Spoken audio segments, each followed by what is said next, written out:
She stuck her hand before us, her way of inviting me to take it, like when I was little. I take it. This time, though, she knew not to remind me I'm a poor hand-holder. She also knew this time not to remind me I'm quite simply sick. Funny thing is, I'd known for years I was sick, deranged, insane, crazy, just not right in society's eyes. At first it's just mentioned to you, but soon it needs no mentioning, ingrained in your self-identity and degrading any remaining trust you might have had with yourself. We walked down the Fillmore steps, overlooking the San Francisco Bay. Sun on our backs, breeze on our fronts, objectively picturesque, mother and daughter. She said it before I could. There's nowhere left for you to go. This was my lowest low. I know, I choked. I've nothing left to give, no part of me that wants to be here. Now she returned it. I know. Ironically, her acknowledgement that I'd given my failed fight against severe mental illness every piece of me, had tried all the treatments, psychoanalysis, and medication brought with it for the first time a sense of being seen and accepted by her. She was willing to sit with my defeat. Until then, mentions of any mental struggle had elicited a mixture of doubt in my experience and effort to recover, accompanied by instructions to take my irrational ideas elsewhere, be it a group home, psychiatrist's chair, or psych hospital. Our family dynamic wasn't unique, though. We failed to make livable, purpose-filled space in this society for those with long-term battles against severe mental illness. Ultimately, it's a hospital, jail, or the streets, or some endless combination combining them all. Sometimes the meds don't work, and sometimes there's no med for your problem. I lucked out on both. We get to the waterfront and turn towards the bridge. It had hardly been a week since I watched her jump from it. Though an adult and stranger, her palpable fear made her both a child and a reflection of my trapped self all at once. I'd find out 2 years later she'd jumped for the same reason just 24 hours before this walk. I'd taken similar measures. She, however, died on impact. Her family would tell me they couldn't blame her. She'd spent a decade, like me, between hospitals, new treatments, and recurrent craziness.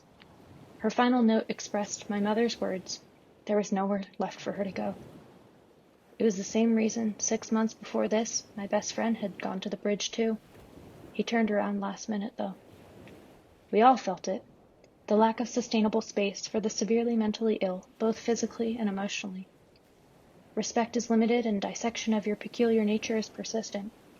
Express so much as a hint of ideation and family, friends, and professionals medicalize, criminalize, and scrutinize with haste. Problem is, millions of us are suicidal for extended periods of time, or suffering with other significant mental distractions. Yet should we murmur? Well, the message is clear. That experience has no place here. Take it over there. What would it look like, though, for those with severe mental illness in our society to have a place? One of purpose, where permanent healing was not a prerequisite for our contribution. Many don't heal swiftly, if ever fully. We learn rationality's relative, fast, but do our best to confine that discovery to our mental chambers and act, well, civilized. We get to the base of the Golden Gate Bridge, and I can't look at it. I whisper a prayer for her, but perhaps just as much for all of us still in the turmoil. I hope you find peace. I can't say with any certainty what would have saved her, but per her family's report, had the society we inhabited made room for her besides a padded room or one behind cell bars, viewed her as a human first with strengths, capacities, and gifts to lend, well, perhaps she'd still be here. We began to walk away. Mom held me close as if to say, I'll let you be here. A shift began that day in her tolerance of discussion that typically doesn't belong in general society, and her subsequent choice not to call for backup. Her choice to no longer fear me. Ultimately, this privilege with our families would save both me and my best friend from having to return to the places society have carved out for us over there. But few have this luxury, and our inability to vocalize while still being viewed as human simultaneously is deadly. If we knew we had a place of purpose, if society emphasized our empowerment, not our helplessness, perhaps it wouldn't be so futile convincing us that our lives still matter.